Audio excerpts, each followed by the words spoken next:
Where are you going? Your beach? Let's go.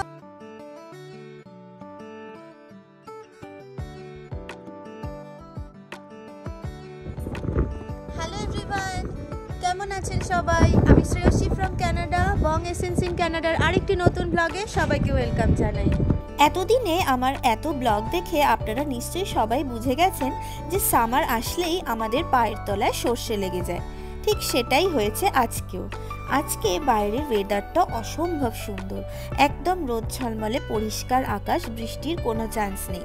তাই সকালে উঠেই ডিসাইড করলাম না, আজকের দিনটা কিছুতেই বাড়িতে বসে কাটানো যাবে না।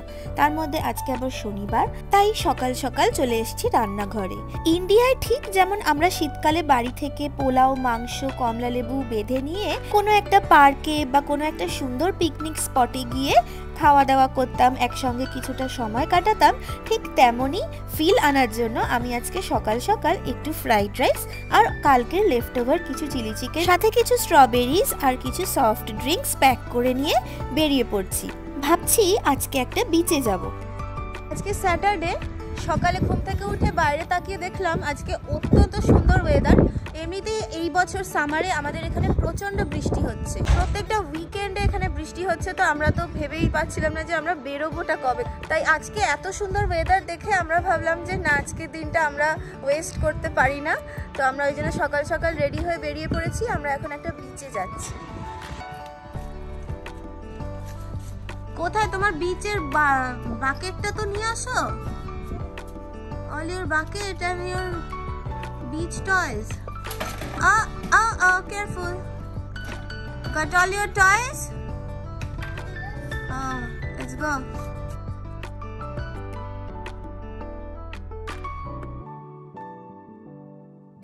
You want to take the ball?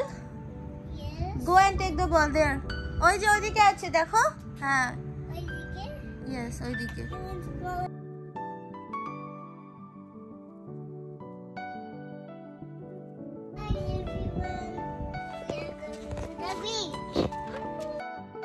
চলুন সবকিছু গুছিয়ে নিয়ে এবার বেরিয়ে পড়া যাক। তো আজকে আমরা যেখানে যাচ্ছি সেটা হচ্ছে একটা লেক, আর সেই লেকটায় খুব সুন্দর একটা বিচও রয়েছে। বাড়ি থেকে মাত্র 1 ঘন্টার ডিস্টেন্স এই লেকটা। যাওয়ার পথে আমরা রাস্তা থেকে ব্রেকফাস্টটা তুলে নেব। So I have 2 offers which I activated in my app.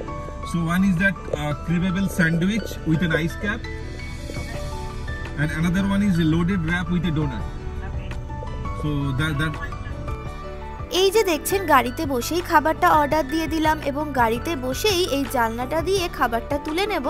এই সিস্টেমটাকে এখানে ড্রাইভ থ্রু বলা হয়। যেহেতু কানাডা একটা শীতপ্রধান দেশ আর এখানে বছরের ম্যাক্সিমাম সময়টাই ঠান্ডা থাকে, তাই এই সিস্টেমটা করা হয়েছে যাতে শীতকালে কাউকে খাবার পিক আপ করতে গেলে গাড়ি থেকে নামতে বা উঠতে না হয়, যতটা ঠান্ডা অ্যাভয়েড করা যায় আর কি। কারণ আপনারা তো জানেনই এখানে -50 -40 পর্যন্ত টেম্পারেচার নেমে যায় শীতকালে। তো যাই হোক, শীতকালের কথা এত তাড়াতাড়ি মনে আবার না করাই ভালো। তো গাড়িতে উঠেই ডোরিন আবার সুন্দর করে একটা ঘুম দিয়ে নিয়েছে। আর লেকটার দূরত্ব আমাদের বাড়ি থেকে মাত্র 1 ঘন্টার, তাই আমরা পৌঁছেও গেছি। চলো। হাই হাই সোনা, high. Can you say hi? Where are you going? Your beach? Let's go. Doreen দেখছি আজকাল বিচে যাওয়ার জন্য খুব বায়না করছে।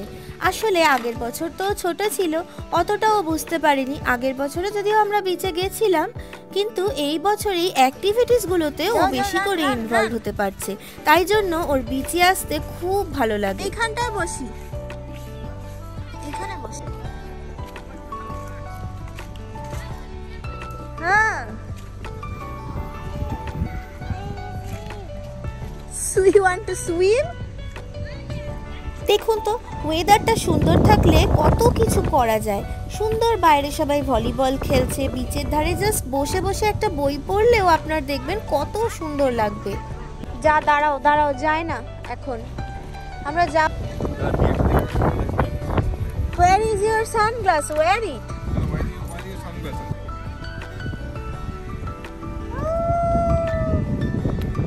Uh-oh. Pick it up. বিচের ধারে প্রচণ্ড হাওয়া দিচ্ছে, বাট আমরা সুন্দর একটা গাছের ছায়া দেখে এখানে ম্যাটটা পেতে বসবো ঠিক করলাম। আরেকজনকে দেখুন, বালতি ভর্তি করে খেলনা নিয়ে এসছি, সাথে ড্রেসটাও আমি চেঞ্জ করে দিয়ে সুইম স্যুট পরিয়ে দিয়েছি যাতে জল টল লাগলে অসুবিধা না হয়। যেই লেকটায় আমরা আজকে এসেছি সেই লেকটার নাম হচ্ছে সেন্ট ম্যালো। এই লেকটা কিন্তু ন্যাচারাল লেক নয়, এটা ম্যান মেড। গুগল করে জানতে পারলাম উইনিপেগ মানে আমরা যে সিটিটায় থাকি সেটা যেই প্রভিন্সের আন্ডারে মানে ম্যানিটোবা প্রভিন্সটিতে ন্যাচারাল লেক এবং ম্যানমেড লেক সব মিলিয়ে প্রায় 1 লাখেরও বেশি লেক রয়েছে। যদিও এই এত সংখ্যক লেকের মধ্যে কয়েকটাই হাতে গোনা লেক রয়েছে যেগুলো is accessible for human being, তার মধ্যে অন্যতম পপুলার লেক হচ্ছে এই সেন্ট ম্যালো। নীল আকাশের ছায়া জলটায় পড়ে জলটা কি সুন্দর নীল লাগছে দেখুন, আর কি সুন্দর একটা বাচ্চা মেয়ে ক্যানোয়িং করছে।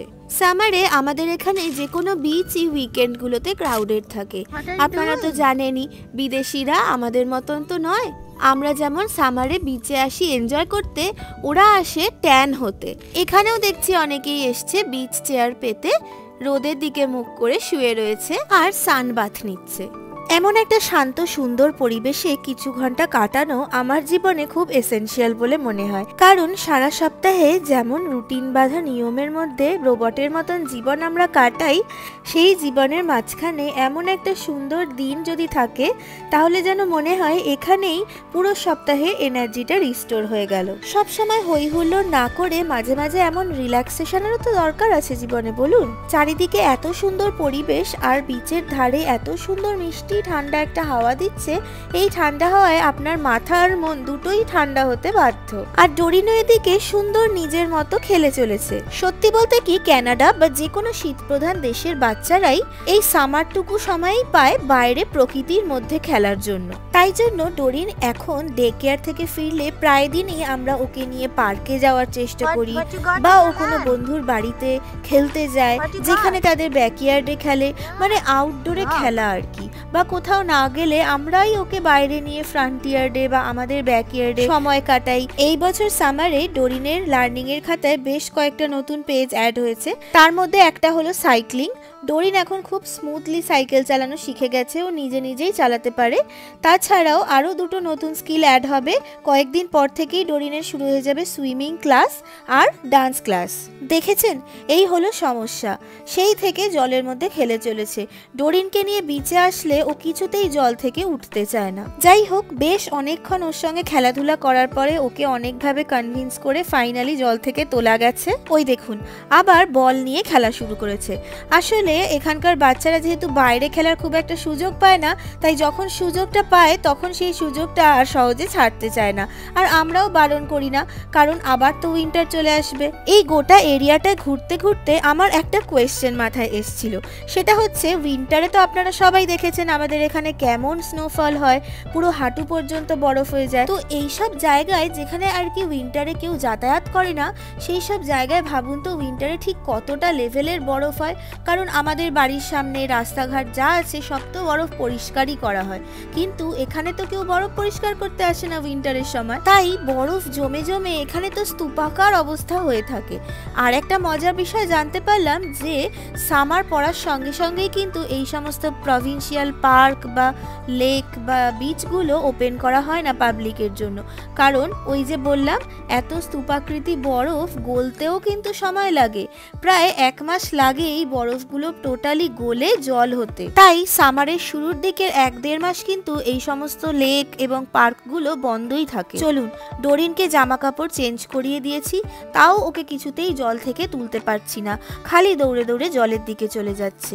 এবার আমরা আস্তে আস্তে লাঞ্চ করে বেরোনোর পথ ধরবো। ওই যে সকালে আপনাদের দেখালাম ফ্রাইড রাইস আর চিলি চিকেন নিয়ে এসেছি, আর কিছু ফ্রুটস এনেছি। চারিদিকে দেখুন সবাই কি সুন্দর পিকনিকের মোডে রয়েছে। এদিকে আবার ভলিবলও খেলা চলছে, আর এত সুন্দর হাওয়া দিচ্ছিল না বিচের ধারে যে কি বলবো। সুন্দর ও মনোরম পরিবেশ বলতে যা বোঝায় একদম এক্স্যাক্টলি সেটাই। খুব সুন্দর রিল্যাক্সড একটা দিন কাটলো আজকে। চলুন এবারে আস্তে আস্তে বাড়ির পথে এগোনো যাক।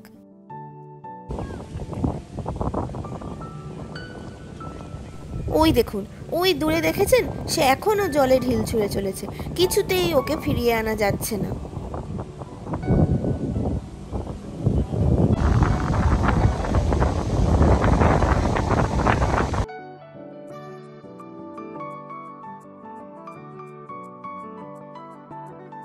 চলুন গাড়িতে উঠে পড়েছি। যেতে যেতে আপনাদেরকে দেখাই, এখানে কিন্তু খুব সুন্দর একটা ক্যাম্পিং গ্রাউন্ডও রয়েছে। যারা সামারে ক্যাম্পিং করতে ভালোবাসে তারা এখানে ক্যাম্পিং গ্রাউন্ড বুক করে চলে আসে 2-3 দিনের জন্য ক্যাম্পিং করতে। ডরিন একটু বড় হলে আমারও ডরিনকে নিয়ে ক্যাম্পিং করার ইচ্ছা আছে। দেখেছেন কত মানুষ এসছে ক্যাম্পিং করতে। ঘড়িতে এখন বাজে প্রায় 6টা 6:30 মতো, আর সূর্যের অস্ত যেতেও এখনো ঢের দেরি। চলুন আস্তে আস্তে এবার বাড়ির পথে ফেরা যাক। ব্লগটাও আজকে তাহলে আমি এখানেই শেষ করছি। ব্লগটা কেমন লাগলো সেটা আমাকে কমেন্ট করে অবশ্যই জানাবেন। ভালো লাগলে লাইক করবেন, শেয়ার করবেন। ইউটিউব থেকে দেখলে আমার ইউটিউব চ্যানেলটা একটু সাবস্ক্রাইব করে দেবেন, আর যারা ফেসবুক থেকে দেখছেন তারা প্লিজ ফেসবুক পেজটা একটু ফলো করে দেবেন।